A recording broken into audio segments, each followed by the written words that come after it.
Სამები შემოძვებასო მსმენელებო, ახლა მე თქვენ შემოგთავაზებთ კიდევ ერთ ისმაილ პრეზის ვიდეოს თეთრი ქუდების ალიანსის განახლება.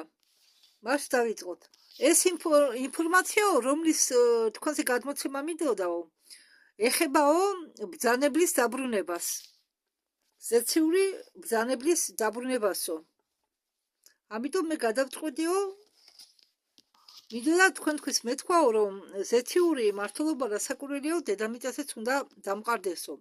და დედამიწა უთამაშოს მთავარ როლს ამ საქმეში. აი ეს არის ისმაილ პერეზი.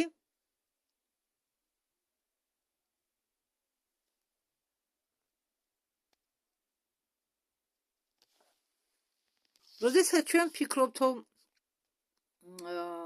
ძველ ტრადიციებზე რაც კი იყო კაცობრიობის გზაზე, ვფიქრობ, რომ იმას იყო თუ არა ეს ყველაფერი შენახული ძველი წერილების ძველ წერილებშიო, კანონიზირებულ ძველ წერილებშიო. ჩვენ ვიცით, რომ არსებობს 700 წინზე მეტიო, რომლებიც იყო ბიბლიიდან ამოღებული. მაგრამ პირველი სწავლებები, ეს საწყისი სწავლებები იყო შენახული და მათ დღეს უწოდებენ მისტიკურ სწავლებებს. თეთრი ძმობის მისტიკურ სწავლებებს. ის კი არა ჩვენ დღემდე შენარჩუნდაო და მოვიდაო ეზოთერიკული კოსმოლოგია. და ეს ეზოთერიკული კოსმოლოგია შენარჩუნდა იქ და ესენი კვეთენო ყველა galaktikურ სწავლებებსო და ცოდნებსო და ყველა galaktikურ ჩანაწერებსო, რაც ეხებაო ზეციური მეომრობის არსებობასო, ან იმ გრანდიოზულ მოვლენას, რაც უნდა მოხდესო. ეს არ არის მხოლოდ ახალი ერა აქ დედამიწაზე, არამედ ბუკვალურად ეს იქნება ახალი ერა მთელი სამყაროს მასშტაბით. აქ იგულისხმება არა მხოლოდ მიწიერი, არამედ კოსმოსური სამყარო. დედამიწა ისე გახდება სამეფო, ღვთაებრივი სამეფო. ჩვენ ყველამ ვიცითო, რომ საუკუნეების განმავლობაშიო ეს ფრაზა ხშირად ინტერპრეტირებოდა როგორც კოსმოსური მოვლენა, როგორც ღვთაებრივი მოვლენა და აქანე იგულისხმებოდა ანგელოზების ჯარი. ისინი დაეშვებიან დედამიწაზე დროის ბოლოსკენ. თანამედროვე მეტაფიზიკურ საზოგადოებებში და იმ საზოგადოებებში, რომლებსაც შეინარჩუნესო მეტაფიზიკური სწავლებები, ის რომ ზეციური მეომრობა დაბრუნდება ზეციდან ამ დროის გავლის შემდეგ, ანუ ბოლოსკენ, ეს არის ცრუ სწავლებაო. სინამდვილეში ზეციური მეომრობის დაბრუნება არ არისო უბრალოდ ფიზიკური ჩამოსვლა დედამიწაზე ზეციდან, კოსმოსიდან. ეს არის განსახიერების პროგრამა. და ყველაფერი ეს დაკავშირებულია ვარსკვლავური თესლების გამოგზავნასთან. და რა შედის ამ პროგრამაში? ეს მაღალი თანამდებობის ზეციური არსებები განსახიერდებიან ადამიანის ბიოლოგიურ ავატარებში, შეიძლება ითქვას ფიზიკურ ავატარებში. აი ეს იგულისხმება, როდესაც რომელიმე რელიგიურ ნაწარმოებში წერია, რომ ჩამოვა ზეციური მეომრობა დედამიწაზე. ეს პირდაპირ გაგებით არ უნდა გესმოდეთო. ელიტას ყოველთვის ჰქონდა ამდაგვარი ინფორმაციამდე ცდომა, ხო და ელიტა ცდილობდა ჩვენი უნარები ჩაეხშო ამ ქიმიოტრასების მეშვეობით და სიხშირის ომის დახმარებით.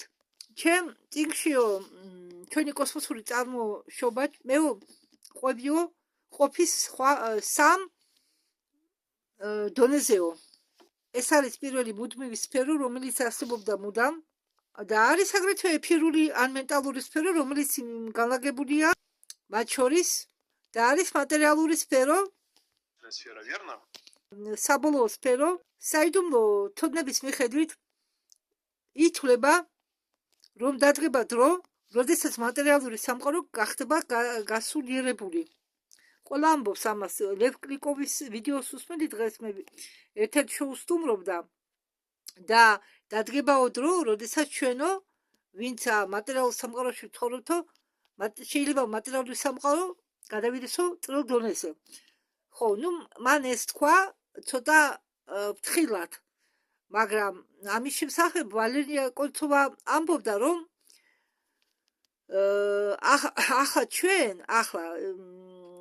დავანებოთ ვალერია კოლცოვას თავი, ჩვენ ახლა ისეთ პერიოდში ცხოვრობთ, როდესაც უკვე ეს ციკლი მანვატავრა, რომელსაც მანვატავრა ეწოდება, თავდება ჩვენი, ესე იგი, ერთი ციკლი შედგება მგონი 33 მანვატარისაგან. ზუსტად არ ვიცი ახლა, მე მინდა ვიპოვი მე ვალერია კოლცოვას ვიდეოს, სადაც ის ხსნის დედამიწის ციკლების შესახებ და მანვატარების შესახებ და ვალერია კოლცოვას აქვს ამ ვიდეოში ნათქვამი, რომ რაღაც პერიოდის ბოლოსკენ, რაღაც პერიოდის შემდეგ იწყება სამყაროების აკეცვა. ანუ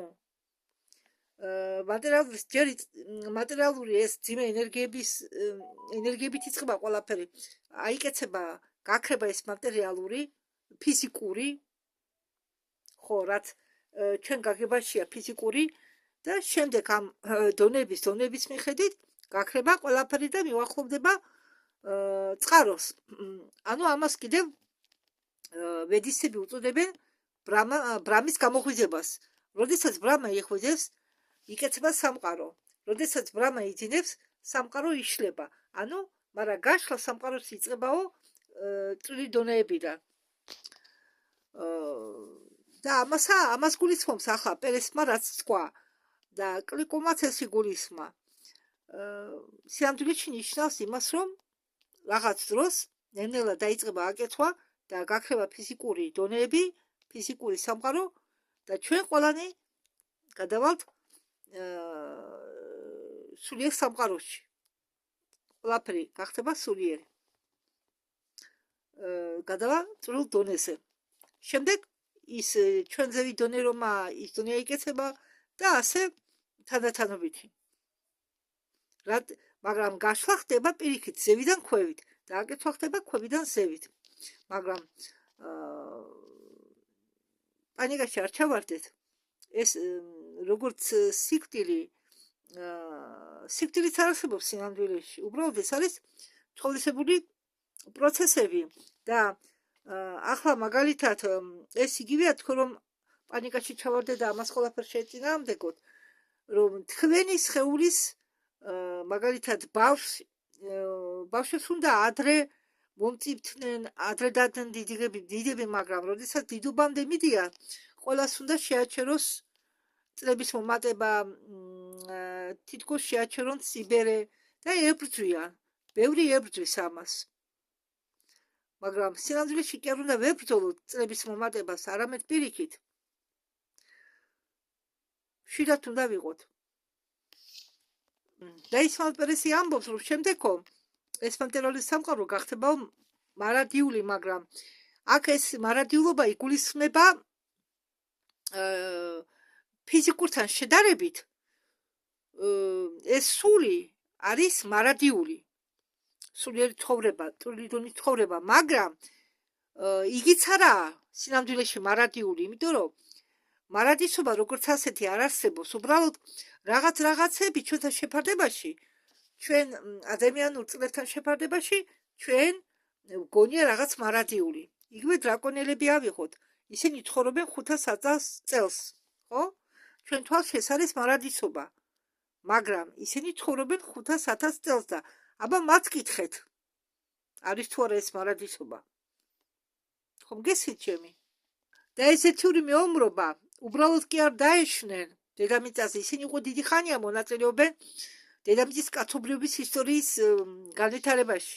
ისინი განსახიერდებოდნენ თაობიდან თაობაში. იმისთვის რომ დედამიწა დახმარებოდნენ თავისი დანიშნული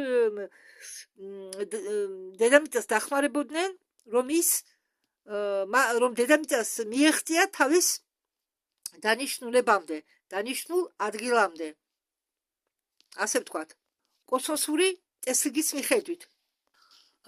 წინა წლებში ისინი ცოტა რაოდენობით მოდიოდნენ დედამიწაზე, მაგრამ დაწყებული 40 ან 50 ან 60-იან წლებიდან ისინი მოდიან დედამიწაზე განსახიერდებიან მილიონობით.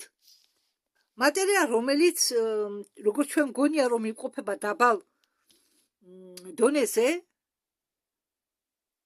და გონიათ რაღაც ძიმე ენერგიების გროვა სინამდვილეში ეს მატერიაც არის გაცნობიერებული.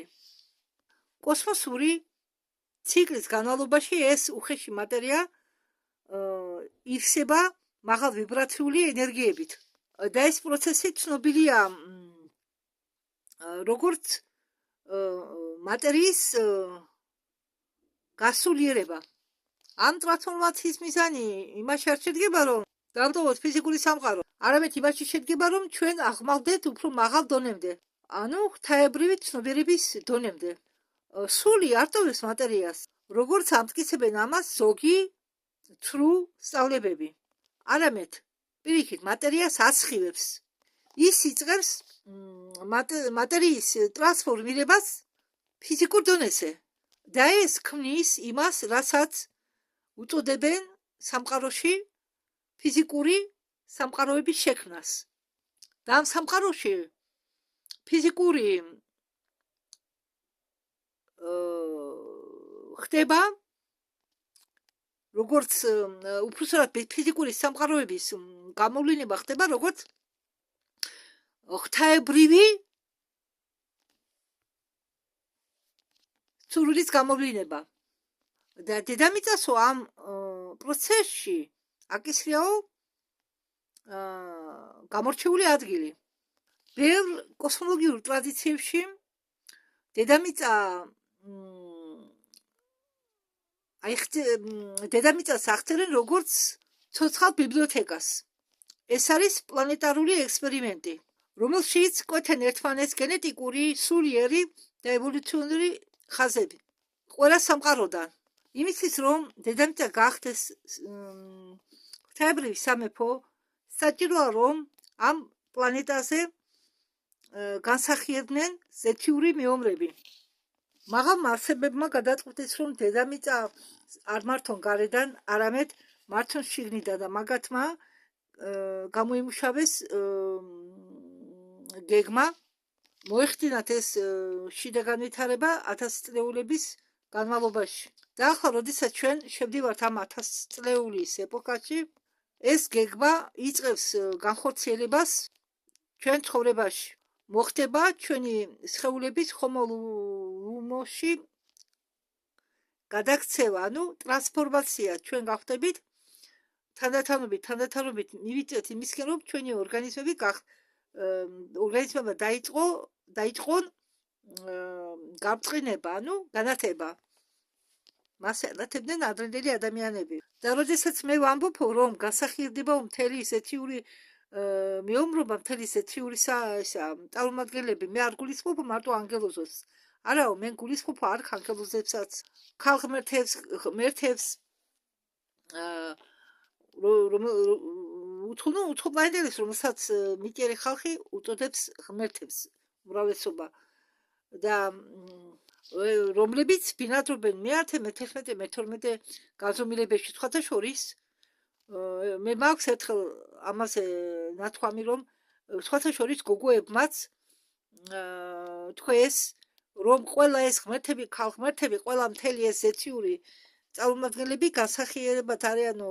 განსახიერებულები არიანო დედამიწაზე და რომც მიმართოთო და ეძებოდა მოუწოდოთო მათ, ისინი თქვენ ხმას ვერ გაგცემენო, რადგან ბევრი ჯერ არ არისო გამოხვითებული.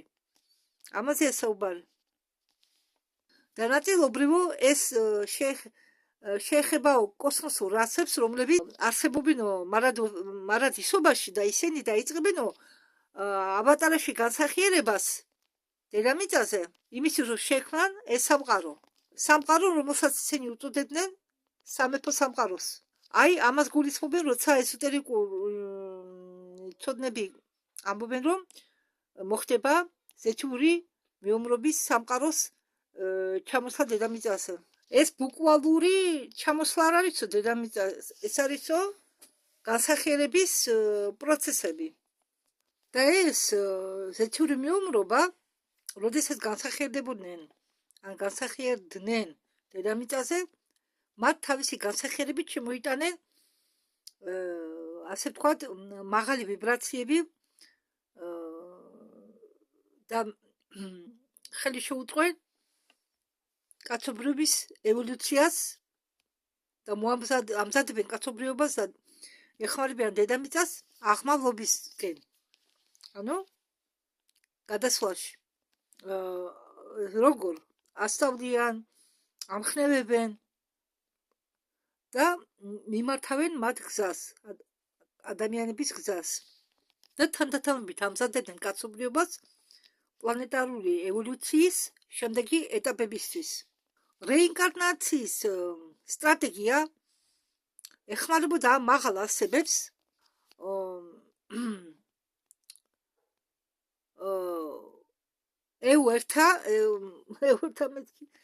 ურთიერთობა დაეწყო კაცობრიობის არა ადამიანების საზოგადოებასთან და არა ეუფროსად ადამიანების ესე იგი არა დამდგარიყვნენ და ესა ახალთა მებნატვინი ესე იგი დახმარებოდნენ კაცობრიობას ისე რომ კონტროლი და უფროსობა არ დაეწყოთ მათთვის.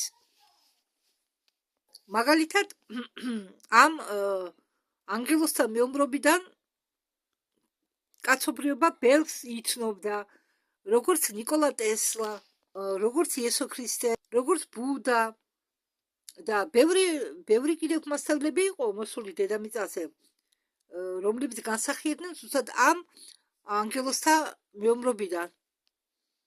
ამ ზეთიური მეომრობიდან. ხო და კიდევ ერთხელ თქვა ისმაილ პერესმა, რომ ახლა კი მილიონობით არის განსახიერებული ასეთი წარმომადგენლები დედამიწაზე ჩვენ ადამიანურ ავატარებში. მათი მისია იმაში კი არ შედგებოდა ესწავლებინათ კაცობრიობისთვის მორალი და რელიგია. მათ ჰქონდათ უფრო სიღრმისეული მიზანი. მათი მიზანი იყო შემოეტანათ სიხშირეები და გარდაქმნები იმისთვის, რომ შემდგომში მომავალში დახმარებოდათ თავიანთი თავის და დედამიწის გარდაქმნაში. და როგორ არის ეს დაკავშირებული ვარსკვლავური ბავშვების გამოგზავნის პროგრამასა. გალაქტიკურმა ალიანსმა დამარწმუნა მე, რომ პროგრამა გზავნილები, რომელსაც ჩვენ ვუწოდებთ ვარსკვლავური ბავშვების გამოგზავნის პროგრამას, არის ზუსტად ის, რასაც ჩვენ ვუწოდებთო ფარულ ცოდნად. ხო, ესე იგი, დღესო სულებიო თავისინებით მოდიანო დედამიწაზე, რომ დაეხმარებო დედამიწას და ასეთ ბავშვებს უძახიანო ინდიგო ბავშვებს, კრისტალურ ბავშვებს. მათ კიდევ უწოდებენ მიტიერ გუნდს. თუმცა ეს ვარსკვლავური სულები, ბევრი მათგანი წარმოშობით არიან ჩვენი გალაქტიკური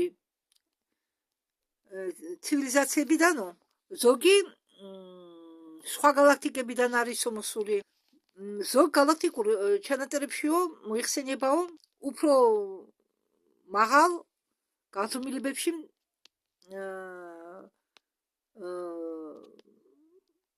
ცხოვრები არსებები. არა მხოლოდ ვარსკვლავური ბავშვები, არამედ სხვა არსებებიცო, რომლებიცო დღეს აქ იმყოფებიანო, ეკუთვნიანო ცნობიერების უფრო მაღალ დონესო. საიდუმლო ცოდნების თანახმად ამ არსებების ნაწილი, რომლებიც დღეს იმყოფებიან დედამიწაზე ადამიანურ ავატარში, არიან ნაწილი მათი ფრაქტალური ცნობიერებისა. ანუ სული მთლიანად არ განსახიერდება, მაპატიეთ. სული მთლიანად არ განსახიერდება, არამედ განსახიერდება მისი რაღაც ფრაქტალური ცნობიერება. ანუ თავის ნაწილს აგზავნის. ხდება ასე, კი. თუმცა თუ სული მაღალ ენერგეტიკულ დონეს ეკუთვნის და მასე იქნებიან განაწილებული, სანამ აღმავლობა არ მოხდება და ამის შემდეგ შეძლებენ ისინი ისევ შეერთებას თავის მთავარ სულთან. ასე ვთქვათ, ხო, მთავარ სულთან. სწორად თქვი. მათი ნაწილი, რომლებიც აქ იმყოფებიან, ეს არიან სერაფიმები ბლუერი. სერაფიმები ბლუერები, თქვენ იცით თქვენ ვინ ხართ? ესენი არიან არსებები მეცხრე განზომილებიდან, სირიუსი B პლანეტიდან. ბევრ წყაროებში მათ უწოდებენ სინათლის წარებლებს. და კიდევ ერთი ჯგუფი, რომლებიც განსახიერებდნენ დედამიწას, ესენი არიან არქანგელოზები. შეიძლება ბევრმა არ დაიჯეროს ეს, მაგრამ ამის შესახებ ბევრი ამბობს, რომ დედამიწაზე ახლა ამჟამად ძალიან ბევრია განსახიერებული ზეთიური სამყაროს წარმომადგენლები. არქანგელოზები არიან ძლიერი მფარველები, დამცველები, არა მხოლოდ პლანეტარული ევოლუციისა, არამედ მთელი სამყაროსი. არქანგელოზები გამოდიან შუამავლად ღვთაებრივი ქმნილებებს და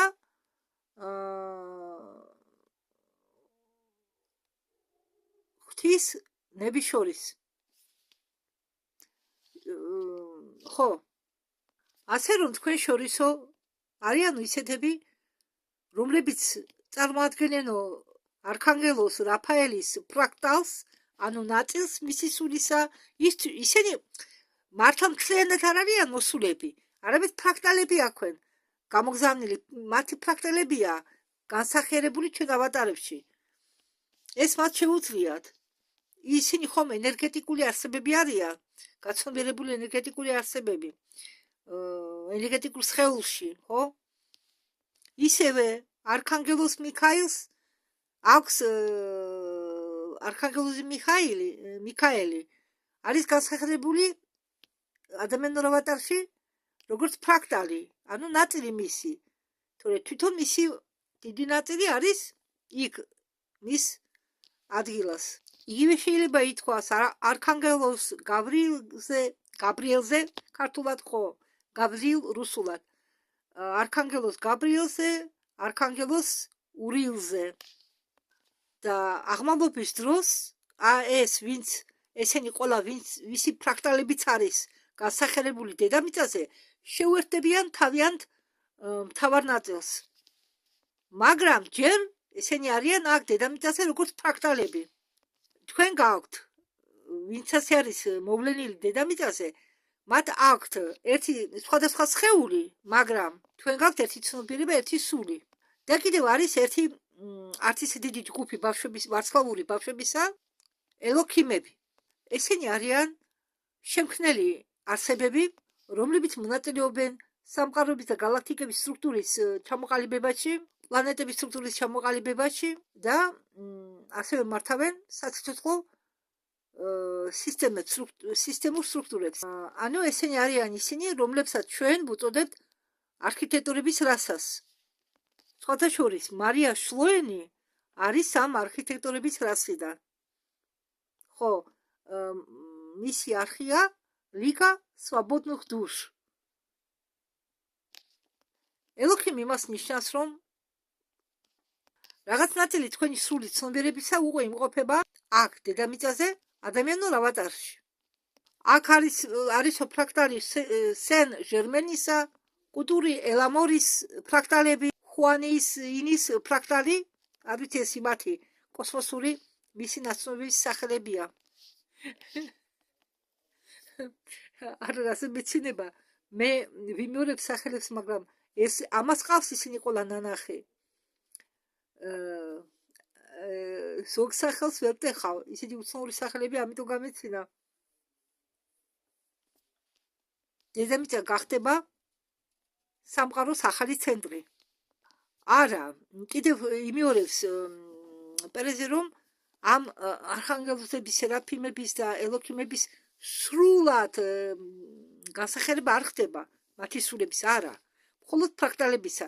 ანდა თქვენ თვითონ წარმოიდგინეთ ახლა ამ ხელა ენერგეტიკული არსებების სულები როგორ განსახიერდებიან ჩვეულებრივ ავატარში, ხო, ადამიანურ ავატარში.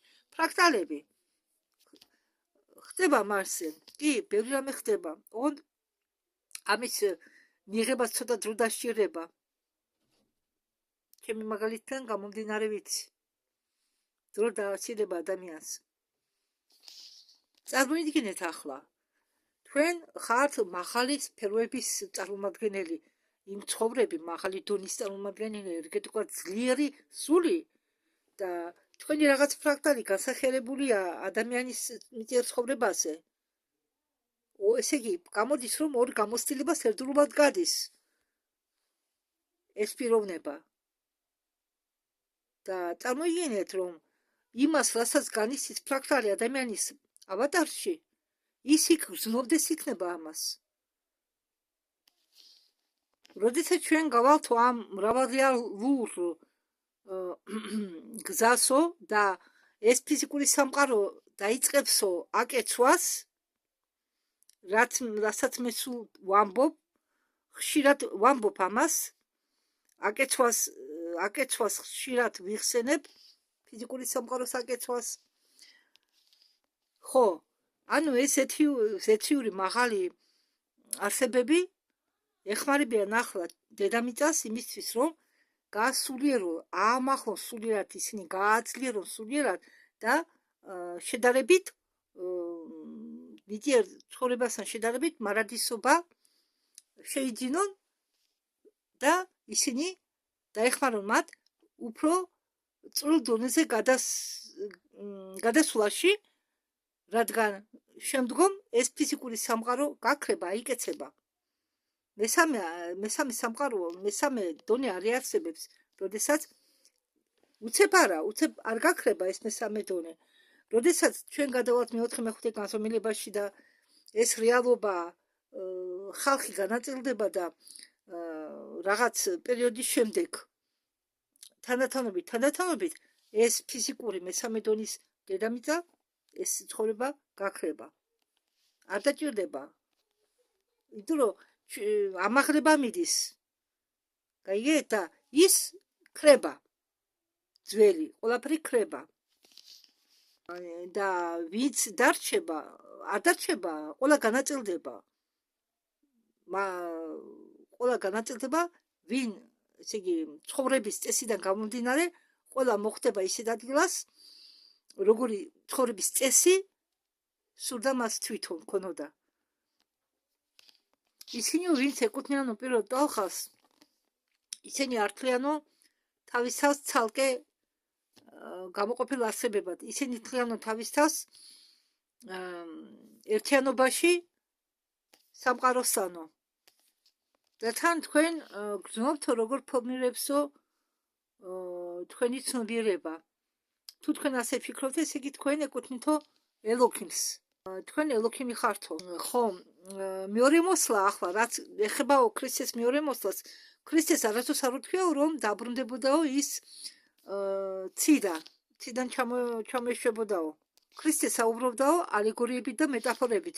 სინამდვილეში ის გულისხმობდაო მილიონი ადამიანების აქტივაციას, რომლებაც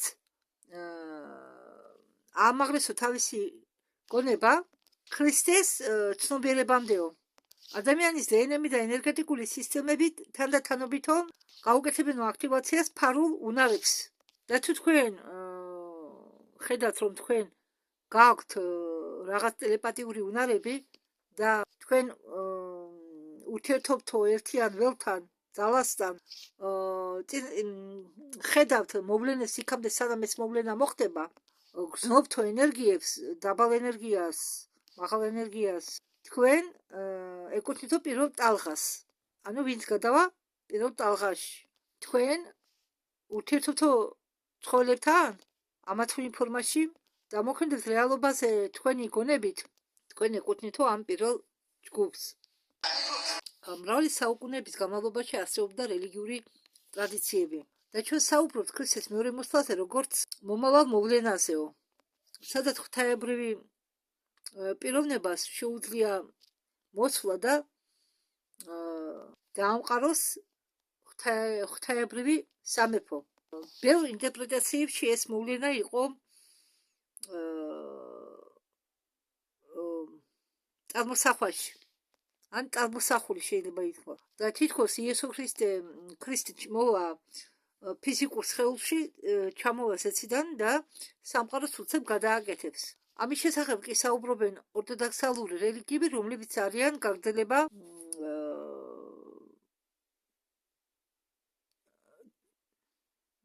ახლა ნუ მიწყენთ, მაგრამ ეს თქვა პერესმა, რომ არისო გაგრძელება მრუშიდელისაო. ნუ ცრუ რა. ამიტომ ამბობ მე, რომ ცოტა ისეთი საკამათო საკითხია ეს. კათოლიკური ეკლესია ბაბილონური ძმობით კონტროლდება, ილუმინატების დრაკონიერების თანმავლებით საგვარეულო ხაზით კონტროლდება აგრეთვე კათოლიკური ეკლესია. ხო, ეს არის მათი დახრილი ჭორი, მათ დაუნდათ რომ ჩვენ დავალდებოდით გვეწამა იმისი რომ მოვა კიდევ ერთხელ მესია და ჩვენ გადაგვარჩენს და ამათ უნდათ რომ ჩვენ დაგვეჯერებინა იმისი რომ მოვა ჩვენი გადამჩენი კიდევ ერთხელ. უფრო ღრმა მისტიკური ტრადიციების მიხედვით, რომლებიც ინახავდნენ ჭეშმარიტ ცოდნებს, რომელიც იყო დაფუძნებული ქრისტიანობის ნამდვილ ჭეშმარიტ სწავლებებზე და არა გამრუდებულ სწავლებებზე დღევანდელი ქრისტიანობისა და იმისა, რასაც ჩვენ დღეს ვუწოდებთ წმინდა წერილებს. პერესმა თქვა, რომ მე ვეკუთვნიო გნოსტიკებს, აგრეთვე განვითარებულ მეტაფიზიკოსებსაც. კოსმოლოგიის სფეროში მაგათმა ყველა აღწერა ქრისტეს მეორედ მოსვლა, როგორც საერთო სიღრმისეული პროცესი, რა დროსაც ქრისტეს გონება იწყეთ აქტივაციას მილიონ და მილიონ ადამიანებში, ასე რომ იმის მაგერად რომ იმედი გქონდეთ, რომ ისეთი ადამიანი ქრისტე ფიზიკურ სხეულში მობრუნდება, ეს მასე არ არის. მეორედ მოსვლა იხსნება როგორც ცნობიერების გამოღვიძება თვით ადამიანის შიგნითო, ამბობს პერესი. ხო, ესე იგი ქრისტეს მეორედ მოსვლა ეს პირდაპირი გაგებით არ უნდა მივიღოთო ჩვენ. არამედ ქრისტეს მოსვლა ეს არისო აქტივაცია ქრისტეს ცნობიერებისაო ჩვენ შიგნიდან, ჩვენში. ამდაგვარად ქრისტეს ცნობიერება ეს არის ისეთი მდგომარეობა, როდესაც ადამიანს უნდა გაიგოს ქრისტეს ცნობიერებაზე. ბევრი რამ. ქრისტეს ცნობიერება ეს არის ცნობიერებას მდგომარეობა, რომელშიც, რა მდგომარეობაშიც ადამიანი სრულიად ერწყმის ღვთაებრივ მდგომარეობას,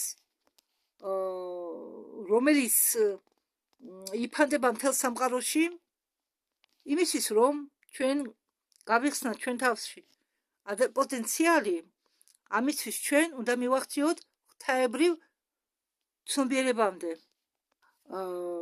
ისმაელ პერეს მოყავს ბიბლიიდან ციტატები, როდესაც დაუშვათ პავლე, იოანე ბევრ მოწაფეებს წერილებში აქვს დაწერილი დაე თქვენში იყოს ქრისტეს ცნობიერება. ერთი ადამიანის მაგივრად, მაგალითად ქრისტეს სახით, რომელიც უნდა გავხდარიყო მშველელი, ხდებაო მილიონი ადამიანი, რომელშიც არისო ქრისტეს ცნობიერება, ის მილიონი ადამიანი ხდებაო მშველელები. ერთი ადამიანის მაგივრად მილიონი ხდებაო მშველერები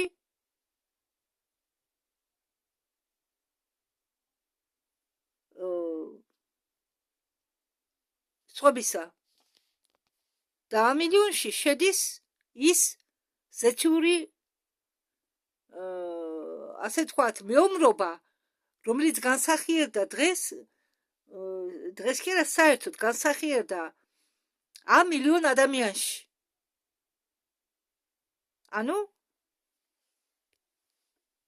ერთი ქრისტეს მაგივრად ეს მილიონი განსახიერებული ნათელისურები ხდებიან მშველერები დანარჩენი ადამიანებისა ადამიანის დნმ-ში არისო შენახული მძინარ მდგომარეობაში არისო ფარული უნარები რომლებაც უნდა გამოიღვიძოს ამ ცნობიერების გამოღვიძების შემდეგ და როდესაც ჩვენ გავაქტიურდებითო ჩვენი ხუთი გზნობა რომელიც ჩვენ გაგვაჩნიაო იქნება უსარგებლო და მოხდებაო მე-6 მე-7 მე-8 მე-9 მე-10 მე-12 გზნობების განვითარება ხო თურმე ამ ხუთი გზნობებისგან კიდე ყოფილა ბევრი გზნობები ჩვენი ფიზიკური ტვინის ორივე ნახევარსფერო იმუშავებს როგორც ერთი როგორც კომპიუტერი იმასთან ერთად როდესაც ადამიანები მილიონი ადამიანი იღვიძებს ქრისტე ცნობიერებაში აღვიძებენ თავის თავში ამ ქრისტეს ცნობიერებას ისინი კოლექტიურად აძლიერებენ ამ ქრისტეს ცნობიერებას კოლექტიური მაღალი ცნობიერება რომელიც ფორმირდება ქრისტეს ცნობიერების დახმარებით და ეს ნიშნავს იმას რომ დომინირების მაგივრად მოვა ურთიერთგაგება манипуляციის მაგივრად მოვა სიბრძნე და საიდუმლოს ადგილას მოვა განჭრიახობა არა განჭრვალობა ხო ექსპლუატაციის მაგივრად მოვა აი დამავიწყდა რუსულათა სასტრადание დამავიწყდა ქართულად ქვია ქრისტეს ცნობიერების განვითარებით ჩვენ მივახცეთ ახალ კაცობრიობას ანუ ეს ქრისტეს ცნობიერება გარდაქმნის ამ ადამიანს და შექმნის ახალ ადამიანებს პირდაპირ ფიზიკური გაგებით კი არა სულიერ გაგებაში ფიზიკურ გაგებაში ადამიანები გახდებიან სხვანაირები კაცობრიობა დაიწყებს გამოსვლას შეზღუდვების ჩარჩოებიდან ადამიანები მოიცელებენ თავიდან შიშებს კონფლიქტებს დეფიციტს და ამ ადამიანების ადგილზე შეიქმნება ცივილიზაცია რომელიც შედგება ისეთი ადამიანებისგან რომლებშიც არის შემდეგი დადებითი თვისებები რომლების თავისთავად ასოცირდება განათებული არსებებთან თანაგზნობა სიმამაცე კრეატიულობა ერთიანობა გაცნობიერება უბრალოდ გაცნობიერებულობა ხო პერესმა ახლა გამოასწორა ეს ზეთიური მეომრობა უბრალოდ ამ ზეთურმა მეომრობამ დაიწყო განსახილება დედამიწაზე 1954 წლიდანო ახლანდელი ყოველი ბავშვი რომელიც იბადება ეს არის მიწიერი არსება და სული ეს არის ღვთაებრივი ნათელისული ანუ ზეთიური წარმომადგენელი ეს ნათელისულები ერთი განსახილებიდან მეორე განსახილებაში იბადებოდნენ და ესენი არიან იგივე მარია იგივე იოსები იგივე არტური გინდა იჯერე თუ გინდა რაო ხო ეს ყვება რაღაც ახალი ანგელოზების შეუქმნიათ სერაფიმების შემდეგ არქაიფებს უწოდებენ გონი და სერაფიმების ნაწილი აჯანყდა შექმნელის წინააღმდეგ იმ დროს როდესაც ანგელოზური არსებები არსებობენ სინათლის სტრუქტურაში და მაღალი განზომილების გონებაში ფიზიკური სახეობები ფლობენ უნარს ევოლუციონირდნენ მატერიასთან პირდაპირ ურთიერთობით დროის სივრცის კონტინუუმთან და ეს ანგელოზური სტრუქტურა არაფიმები იყვნენ შექმნილი ისე რომ თავისში ქონოდათ ორივე ეს ხარისხი ამ არაფიმებს აღწერენ როგორც არსებებს რომლებიც თავისში ატარებენ თავიანთ გენეტიკურ და სულიერ სტრუქტურაში სრულიად განასახიერონ ღვთაებრივი ცნობიერება და ერთდროულად მოქმედებენ ფიზიკური სამყაროს საზღვრებში. არაფიმები ხანდახან იხსენებენ კოსმოლოგიის ტრადიციებში როგორც საბოლოო ევოლუციონური ტვინი არაფიმების გამოჩენა არ იყო შემთხვევითი ეს იყო ნაწილი კოსმოსური ხანძლივი ექსპერიმენტისა რომელშიც მიიღო მონაწილეობა მრავალმა სხვადასხვა ცივილიზაციებმა კოსმოსურმა ცივილიზაციებმა გენეტიკურ ხაზებმა და მრავალმა გალაქტიკებმა და დროის რაღაც დროის განმავლობაში განვითარებულმა რასებმა მიიღეს მონაწილეობა ამ სულიერი და ფიზიკური შაბლონების დამუშავებაში რომლებმაც გააკეთეს ყველაფერი იმისთვის რომ არაფიმები შეექმნათ. ამდენგვარად განვითარების ეს ეტაპები თავისში იტევდა მრავალ ვარსკვლავურ სისტემას და კოსმოსურ წესრიგს. მიზანი ამ არაფიმების შექმნისა იყო თვისება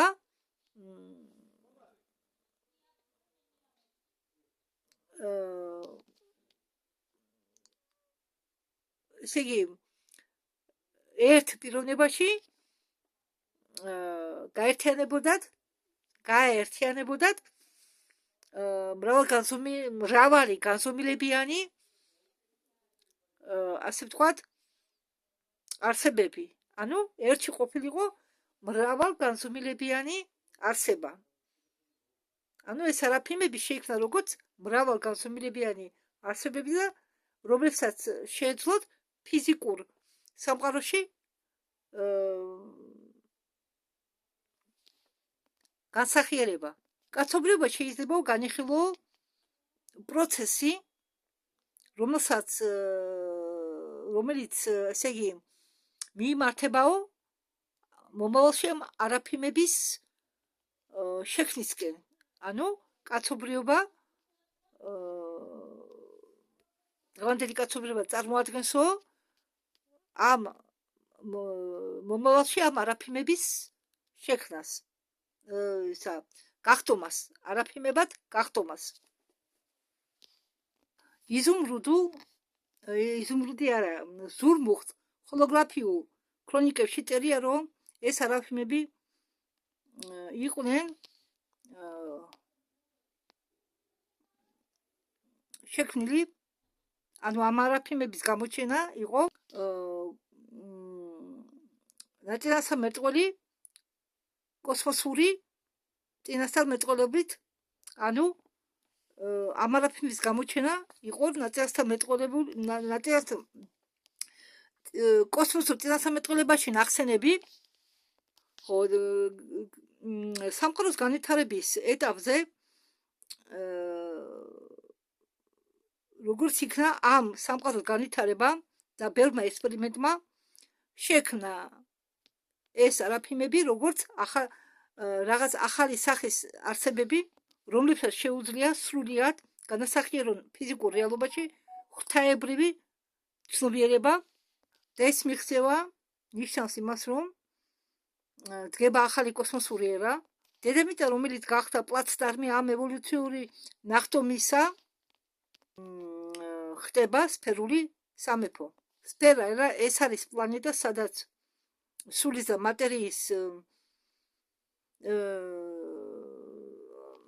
სადაც სულმა და მატერიამ მიაღწიაო გამოთქმას და ამ ახალ არსებებს, რომელიც შეიქმნა ამ არაფიმებს, აქვთ უნარი გავლენა იქონიონ ევოლუციაზე მთელი კოსმოსური სამყაროს მასშტაბით. და წინასამეტყველება ამ ზურმუხტის ჰოლოგრაფიულ ქრონიკებში, რომელიც იყო ნაწილასამეტყველი, სრულდება ანგელოზური არაფინების რასა, რომლებიც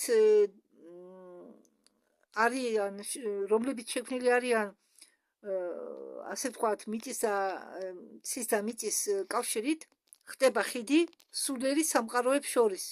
ახლა რაც ეხებაო შუმერულ ტექსტებს, არსებობდაო ხაზი, ანაკების ხაზი, რომლებიც გენეტიკურად იყვნენ დაკავშირებული სირიულ დნმ-თანო, ლირიანელებთანო და პლეატინელებთანო. მათ არ ჰქონდათ მაშინ რეპტილოიდების დნმ და ჩვენ ისევ ვუბრუნდებითო რეზოს უარყოფით ფაქტორის თემას. ამ შუმერული ტექსტის თანახმად ამ ანაკების გამოჩენა და ცოლების ასე ვთქვათ დამალვა რასა ხრანიტელი მე მას ითარგმნება როგორც ცოლები ადამიანების ჯგუფი უნიკალური სულიერი და გენეტიკური მემკვიდრეობითო გამოიღვიძებსო და გამოვაო პირველ პლანზე იმისთვის რომ დაეხმაროს კაცობრიობას ფეხის შეადგას ახალ ერაში ესე იგი არსებობდაო საიდუმლო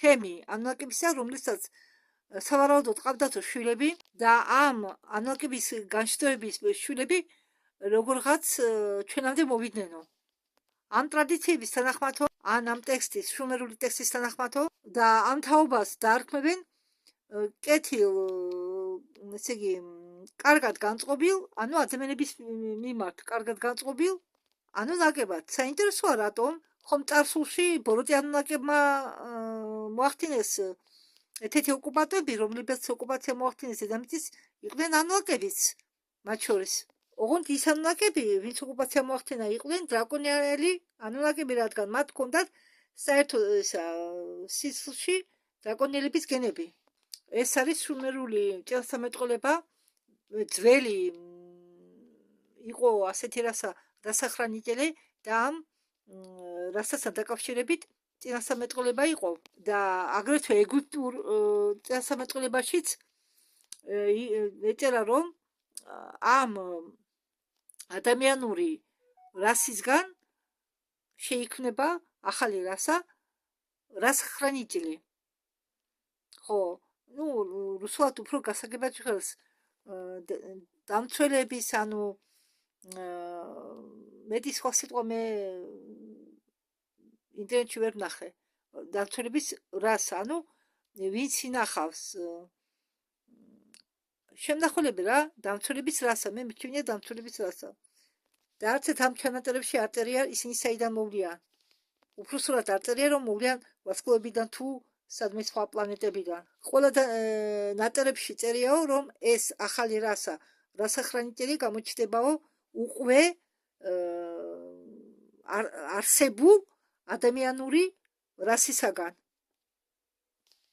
და ეს რასა იქნება დედამიწის და კაცობრიობის დამცველები და დაეხმარებიან დედამიწას გადასვლაში ხო საერთოდ ანაკებს აღწერენ როგორც კაცობრიობის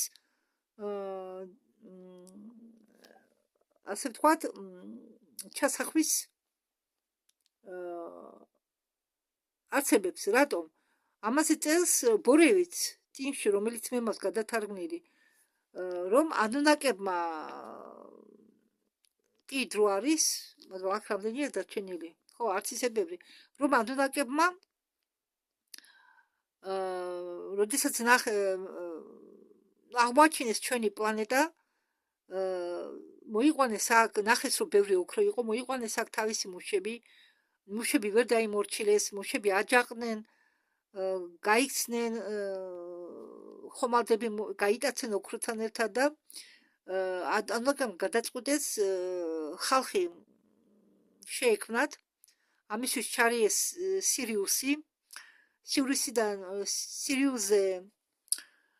სირიუსიდან მოვიდა წყვილი ერთი ოჯახი იქ თუ ჩვენთან დავუშვათ ერთი ოჯახი შედგებოდა ერთი ქმრისგან და ერთი ცოლისგან, იქ ოჯახი შედგება და გონი 16 ცოლისაგან და 16 ქმრისაგან.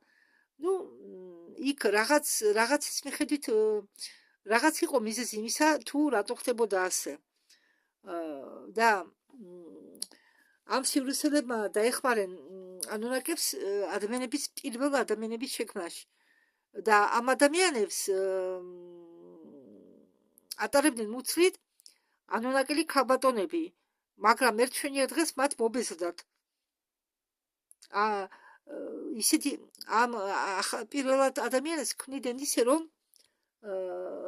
მათ არ შეეძლოთ განაყოფიერება, ანუ სტერილულ ხალხს ქმნიდნენ და ამიტომ იძულებული იყვნენ დახმარებისთვის მიემართათ ანუნაკელ ქალბატონებზე ყოველ ჯერზე მათ უნდა ეტარებინათ მუცლით ეს ადამიანები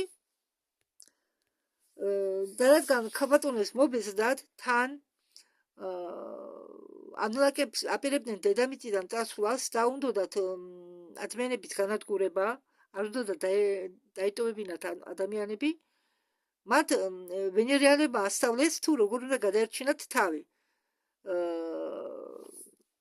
ვენერიალებმა, რადგან დედამიწაზე იყო აგრეთვე ძალიან ბევრი რადიაციული ნივთიერებები, ვენერიალებმა ურჩიეს ამ ადამიანებს თავი რადიაციით, ასე ვთქვათ, როგორ გითხრა, ამ რადიაციით დასამბობებული იყვნენ ეს რადგან ამ რადიაციის მიღების დასხმების უბრალოდ აი გამახსენდა ხა სიტყვა რადიაციით დასხმება მიეღოთ უნდა იმისათვის რომ სტერილიზაცია მოეხსნათ და ამ რადიაციული დასხმების შემდეგ ისინი გახდნენ უნარიანი განაყოფიერება მოეხდინათ და ამის შემდეგ დაიწყო ადამიანების გამრავლება. ხო. და საერთოდ მინდა გითხრათ რომ მე მივაგენი ისმაილ პერესის აუდიო თინგს, მაგრამ გადმოკაჩვას ვერ მივაგენი ვერსად, მითოდა უფასოდ გამომეკაჩა. მაგრამ მივაგენი ამის აუდიო წიგნს და როდესაც ინტერნეტში ჩართული მექნება, მაშინ შემიძლია ის წიგნი მე წავიკითხო. ხო და ნელ-ნელა მე იმ წიგნს გადავთარგმნი პირდაპირ ქართულად, პირდაპირ ტელეფონში ჩავწერ. ხო. ტელეფონში, ხო, მეორე ტელეფონში ჩავწერ და შემდეგ, მაგრამ არა, ტელეფონში არა. ფურცელზე უნდა დავწერო, არ გამოვა. ხო და მე ძალიან მინდა ეს წიგნი გადავთარგმნო, ისმაილ პერესის წიგნი, მაგრამ მე აგრეთვე მივაგენი გამოაშკარებულ იზიდასაც. მაგრამ იზიდას ალბათ შევაჩერებ, იმიტომ რომ ჯერ ბლავატსკაიას პირველი ტომი არა მაქვს დამთავრებული და მე ძალიან მეჩქარება ახლა პერესი. ძალიან საინტერესო წიგნია. ამიტომ მოდით ახლა გავაგრძელოთ. ბევრი ისტორიაშია ანუნაკებს აღწერდნენ როგორც ღმერთებს, რომლებიც დედამიწაზე დაიშვნენო ნიბირუდან და მათ მიუძღვნით როლი მიტირა კაცობრიობის საზოგადოებრივ შექმნაში და აგრეთვე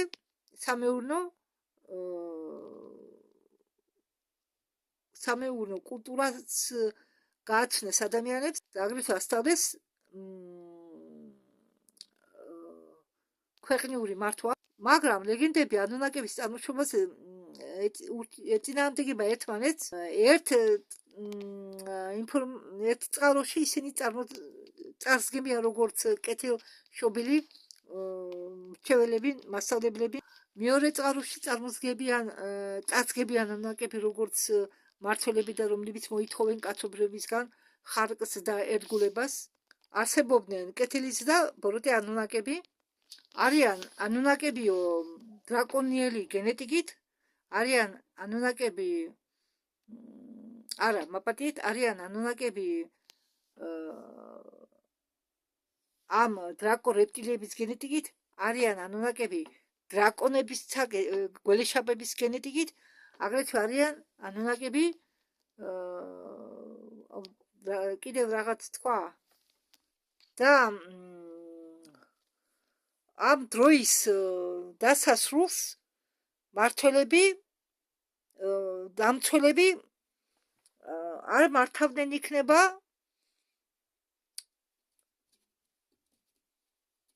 ძველებურად. ესე იგი, ამ ქრისტე ცნობიერების გავრცელებასთან ერთად ხალხში და ხალხის გამოღვიძებასთან ერთად გამოიღვიძებენ აგრეთვე ეს მცველები. ისინი გამოიყურებოდნენ იქნება როგორც ადამიანები, მაგრამ შეიძლება ეს დამცველები ხართ ზოგი თქვენგანი. შეიძლება და ამ დაცველების მიზანი არ არის იერარქიის შექმნა. არამედ მათი მიზანია ბალანსი დაიცვა და შეინარჩუნონ ეს ბალანსი ბოლომდე. ბალანსი სულიერ ევოლუციაში. საქმე იმაშია, რომ მე ხალხ ბევრი რამე გამოვტოვე, ეს იმხელა ვიდეოა და მე გამიკვირდა, რომ ასე ცოტა ადგილი დაიკავათ ჩემ ტელეფონში. ბევრი არ ჩამიწერია, მე ბევრი რამე გამოვტოვე და ახლა რა თქვა ანუნაკებთან, რადა მე თვითონ დავიბენი უცებ გადავიდა ანუნაკებზე ისმაილ-პერესი და ანუნაკებზე რა თქვა, ბევრი ანუნაკები მოვიდნენ გასასახიერებლად დედამიწაზე, რომ შეიგრძნონ თუ რას ნიშნავს იყო ადამიანი და რას ნიშნავს მიტირი ცხოვრება, იმ ცხოვრებით, რა ცხოვრებითაც ცხოვრობენ ადამიანები და თურმე ბევრი ანუნაკი არის გასახიერებული დედამიწაზე, ძალიან ბევრი.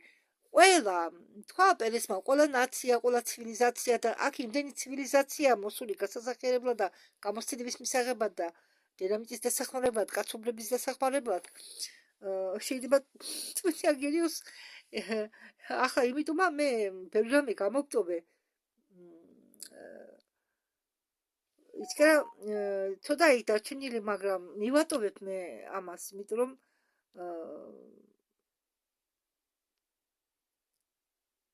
თავარი რაც მან თქვა, რაც ეხება ქრისტეს მეორედ მოსვლას, აი ეს მაინტერესებდა მე, ეს აინტერესებს ზოგ ჩემს მსმენელს.